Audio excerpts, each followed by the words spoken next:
hikmah daripada kitab Hikam, di mana Ibn Athaillah menerangkan hati kita dengan nafsu kita sentiasa berperang. Tentera nafsu gelap, tentera hati cahaya.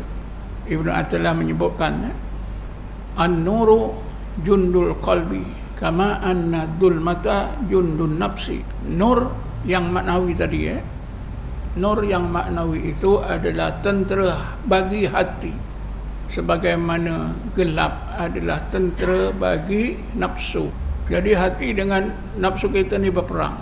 Masing-masing ada pasukan tentera. Pasukan tentera hati kita ialah nur, dan pasukan tentera nafsu kita ialah gelap. Jadi kalau kita berzikir, tuan-tuan, takdirnya Allah kurniakan nur hudur, maka ketika itu hati kita cukup kuat, menang hati kita dalam menghadapi nafsu. Peperangan hati terhadap nafsu akan kalah. Ini disebut oleh Ibn Athaillah dalam kitabnya Hikam. Aurada alaikal warida liyatasallamaka min yadil aghyar wa yukharriruka min rikil asar. Wirid kita dah biasa, tapi warid kita tak biasa. Kalimah wirid. Tadi maghrib tadi, lepas solat kita berwirid. Imam mengetuai wirid lepas solat. Jadi kalimah wirid kita dah faham, tapi warid kita tak pernah dengar. Senang saja, tuan-tuan. Wirid itu amalannya, zikirnya. Warid itu natijah dia, cahaya daripada wirid kita tadi dinamakan warid. Siapa ada wirid, insya-Allah dapat warid. Siapa tak ada wirid, insya-Allah tak dapat warid. Apa tu makna warid? Warid itu maknanya sama dengan furqan, sama dengan nur.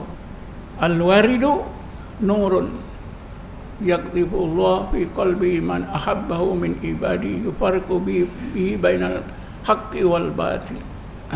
Warid itu ialah cahaya yang Allah limpahkan ke dalam ruang hati. Dengan cahaya tersebut dapat digunakan untuk membezakan yang benar dengan yang salah. Nah, jadi Ibn Athaillah kata, aurada alaikal warida, Allah melimpahkan ke dalam ruang hati anda nur khudur, cahaya khudur. Kenapa dipanggil, disebut nur khudur? Karena ketika itu hati orang tersebut benar-benar merasa tertumpu kepada Allah. Allah itu bertakhta dalam hati dia. Allah itu begitu kuat diingat, sehingga yang lain macam tak ingat. Kuat. Jadi khudur itu terlalu hadir. Allah itu terlalu hadir, diingat dalam hati. Aurada alaikal warida liyatasallamaka min yadil aghyar. Bila dapat kurnia nur ini, tuan-tuan, nur khudur ini, maka hati kita diselamatkan oleh Allah daripada pengaruh makhluk. Al-aghyar itu makhluk. Liyatasallamaka, untuk menyelamatkan hati anda. Liyatasallamaka min yadil aghyar, daripada dikuasai oleh makhluk. Jadi maknanya hati kita sudah bebas daripada dipengaruhi oleh apa juga makhluk.